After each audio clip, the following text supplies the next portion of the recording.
Breaking news, as you can see here from David Orstein, we are in talks with Manchester City for the purchase of Savinho. The Brazilian international is not against the idea of getting to Tottenham, so now it's between the two clubs to find an agreement. There is a lot of positivity around this deal, especially because Guardiola is used to operate like this. If a player doesn't really 100% believe in the Manchester City project, he will move on. So it's not about the quality, it's about the fact that with the World Cup coming up, Savinho wants a lot of minutes and we can get those kind of minutes for him. So I feel like this deal will get through. So for this reason, let's jump into the tactical board a little bit, understanding what can Savinho add to our team. So initially I took as an example,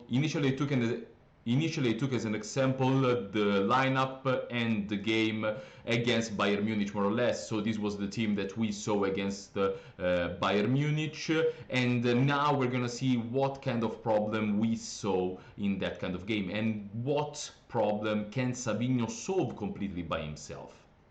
So the first situation that we are going to see is when we play against a deep block. I've put on the screen the formation more or less that we saw against Bayern Munich. So Romero and Van de Ven at the back, Porro and Kudus on the right side, Sarr, Bentancur and Palhinha as the midfield, Richarlison up front, Johnson and Spence on the left side. So next season we're going to have a lot of situations that will require a solution to a low block. So talking about this right hand side, so Kudus and Porro against the other two players of the opposition team. If we have a situation like this, I'm absolutely comfortable. I feel like we are really good in the right side because Porro, in any of these positions, he can whip across with insane precision to the striker. So we have a great tool against a low block because you don't need to drive too much, but you can also unlock a low block staying deep. And as I always said, Porro for me is one of the best tools that we have against a low block. At the same time, if the ball goes to Kudus, it's almost even better because Kudus absolutely loves to engage the 1-against-1. And in this moment, of course, you will have the help of the other player because Kudus is a player that needs to have some help, and in these situations a lot of the time Porro can make this run, or even Pape, to try to build this kind of situation that we saw a lot of time even with Brentford, with last year Brentford of Thomas Frank. So this is one solution that we have on the right.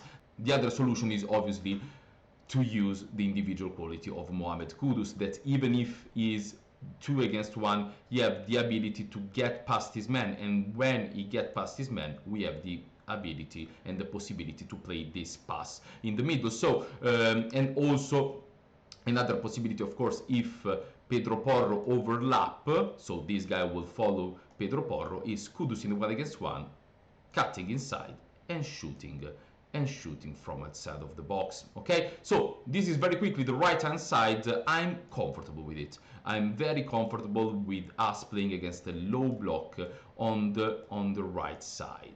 Now it's the interesting part, and where in my opinion Savinho will come very, very helpful. So let's keep the ball again to Romero, that is usually the one that gets started all our situations. So now the ball shift to the left side. Okay, here we have Spence that doesn't have the same quality of Pedro Porro in playing the ball from a deep position, so he won't be able to unlock a low block like this. And at the same time, if the ball in this situation goes to Johnson, we don't have anymore the solution of the 1-against-1 because Johnson is very limited in 1-against-1, and we know that, especially in isolation. The only possibility that we have is that Spence go with an overlap, he will get followed, and also here you will see the same 1-against-1 that was very dangerous with Kudus is not anymore very dangerous with Johnson because he's not a player that does a lot of this cut inside and shoot. So the main problem that I had for next season against a low block is this left hand side. So of course Odobert and Udogie can improve the situation, but he's still not as good as he should be, especially because Odobert have all the qualities, but he needs still to develop a lot to become a very, very reliable 1-against-1 player consistently. Now we will see the same situation but with Savinho instead of Brennan Johnson. I'm keeping Spence here, even though Udogie will likely start the most of the games, but Spence will be in a lot of situations, especially after Udogie injury. So let's see how this left-hand side will change with Savinho.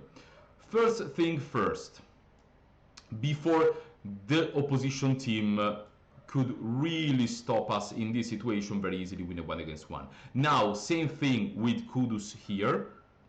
This duel, it's impossible. And even more with Savinho. Savinho is an insanely tricky player.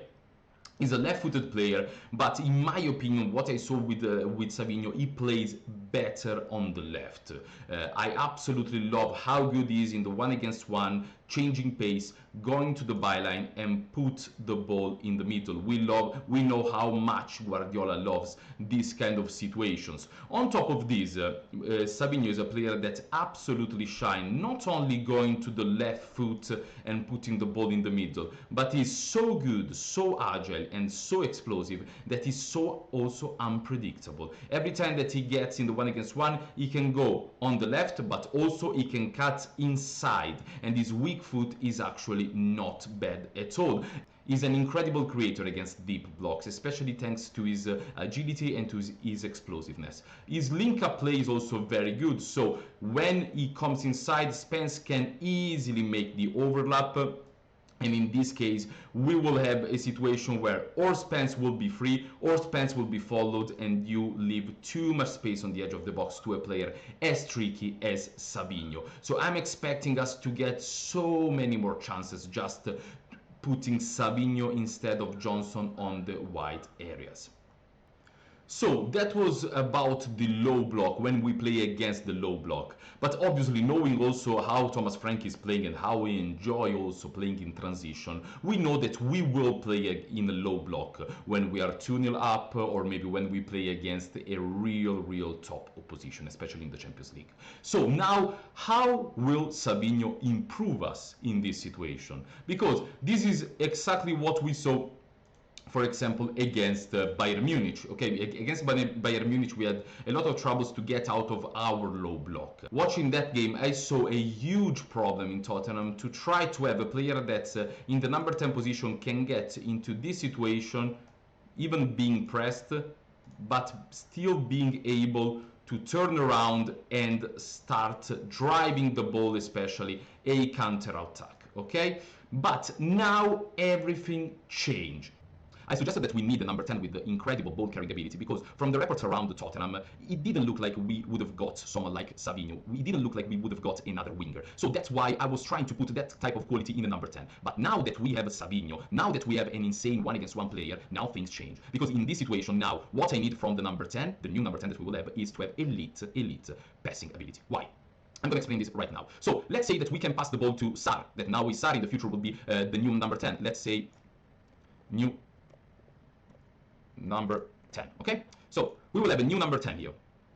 What I need him to do now that and if we will land Savinho, is to really try to get him as involved as soon as possible. Because Savinho, when you play in a low block, is an insane player. His explosiveness, his agility, his quality in the 1-against-1 is impossible to handle in this 1-against-1 duel. It's impossible for the defender. There is no defender as fast and as agile as Savinho. So in this situation, I want my number 10 not to drive the ball too much, but to give the ball as soon as possible to Savinho, because now we have a player that we can really trust to get past his man. And now the transition can really start. The thing that will change with Savinho is that now, in an ideal situation with a new number 10, with Kudus and Savinho, the opposition team doesn't need only to worry about Kudus, but they need to worry also to Savinho. So our ability and our possibility to get out of a low block will be much higher, because if here Romero goes pass the ball to Kudus, what we have, a player that will shield the ball very well, and he will start the counter immediately. Okay?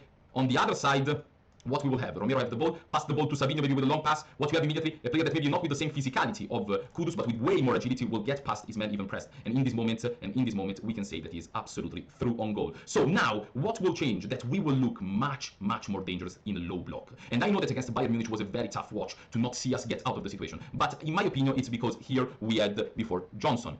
That if you see the same thing with Johnson, we are not worried. We are not really scaring the opposition anymore, because in the moment that Johnson gets the ball here, the the defender will press him 1-against-1, and Johnson doesn't at all have the ability to really change the pace, to really get out of this 1-against-1 and drive forward with the ball. It doesn't have that. So only this will change completely the situation.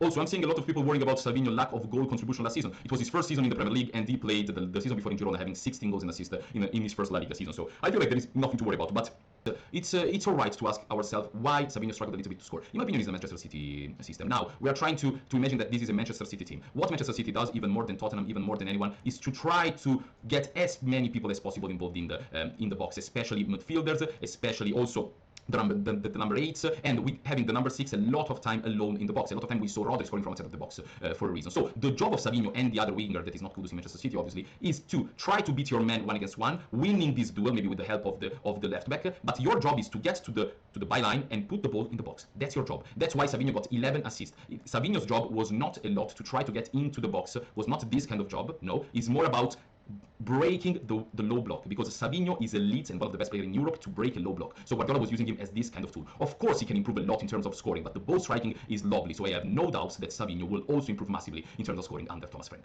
So this is it, guys. This is the video. I hope that you enjoyed it. I hope that Savinho will become a Tottenham player very soon, and see you the next time.